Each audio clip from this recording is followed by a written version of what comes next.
Hello friends, how you doing? Day 1083. Hope you're doing amazing on this Sunday night. It's getting a little chillier these days. Anyways, I thought I'd come in and just share with you a post that I read that my friend Carrie had posted on her timeline.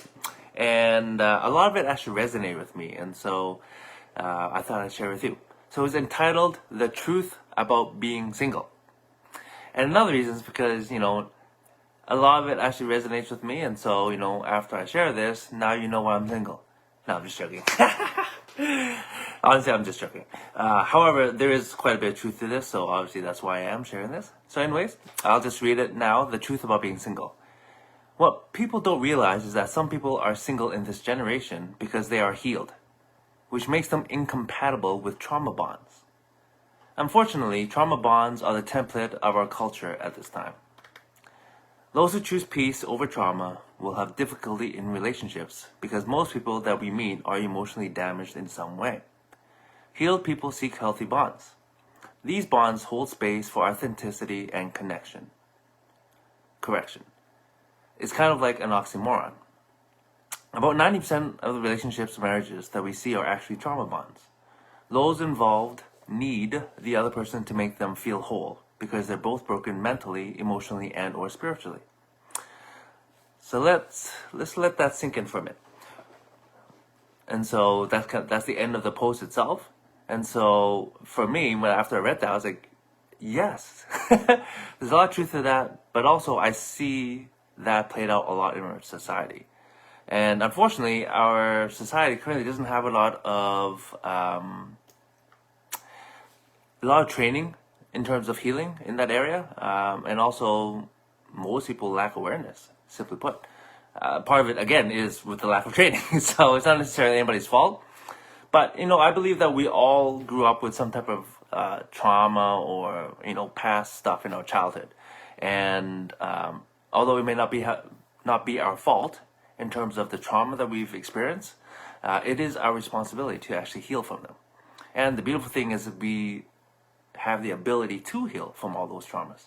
It's just a matter of being willing to do the work. And so part of that requires each one of us to actually look in the mirror. And that can be scary. And there's a lot of fear behind that, the fear of unknown, the fear of being wrong, or the fear of being whatever it is. And that may actually stop people from healing. And so whatever you're at, is where you're at. You know what I'm saying? I don't have any judgment towards anybody with regards to wherever they're at in their journey. But I just hope and encourage you to be willing to look in the mirror. And when it comes to personal growth, there's three main areas where, I think, three main arenas where I think you can grow the most. And personal relationships is one of them. Why? Because there's so much emotion there. We care so much because we're looking for that connection, that bond with another human being. But if we're not aware of ourselves, how can we truly connect with another person? If we don't love ourselves, how can we love somebody else? Right? But if we're unaware of all these factors that are a little deeper, then we literally go into a relationship blind. Just think about that. And one of the things that I'm so grateful for is, my last relationship was the most unhealthy relationship I've ever been in. But you know what? It opened my eyes to so many different aspects of myself where I needed to heal and to learn about myself. And fortunately, I was willing to actually look in the mirror and grow through it. And I gotta tell you, at that time, oh my gosh, I felt like I was bottom. And I felt I was naked, stripped to the freaking core. And fortunately, I had some mentors around me. I could, talk to them about what I'm going through and some thoughts and some mindset and so forth. And I learned so much. And oh my gosh, I'm so grateful for that experience. But while going through it, my gosh, that hurt so much. And if you're in a situation where it's unhealthy and it's toxic, I would just encourage you to maybe take some time for yourself. Maybe take a step back if you can in a healthy way. Obviously, part of that requires having people in your life that can act as support. Because, if you're stuck in a certain situation or energy, if you will, it's hard to get out of that if you're always in that same type of energy. And so you need to get around people who are healed, who are healthy, that can help give you a healthy perspective on where you're at and maybe the direction that you need to go. And so I think relationships, like I said, it can be a spiritual path as well. Make some notes here. But you know what? Even though someone may not be healed yet, if you're in a relationship, again, because we have the choice to heal and to grow, if someone is willing to actually grow through while in the relationship, then the relationship can evolve into something beautiful. But if one person is consistently unwilling to look at themselves or change or grow or what have you, then they kind of choose the type of relationship that will ultimately, for the most part, probably end. But hopefully people don't repeat that cycle. But anyways, that's kind of all I have on this topic. I don't want to go too long, but man, there's a lot of unaware people walking around in relationships, in marriages, in living together, cohabitating. Like so many people that live together, they don't know why.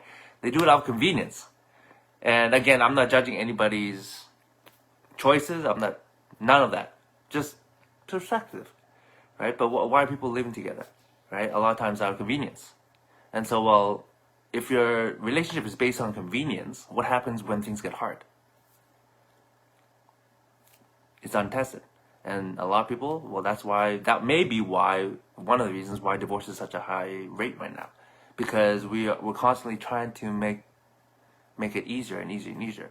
And when something really hits, we haven't built that muscle or the capacity to actually deal with real life, like major issues when it hits. And so my encouragement to you, again, just learn about yourself. That's it, right? There's lots of books, programs, you can go to therapy if you want. It's like, have a psychotherapist.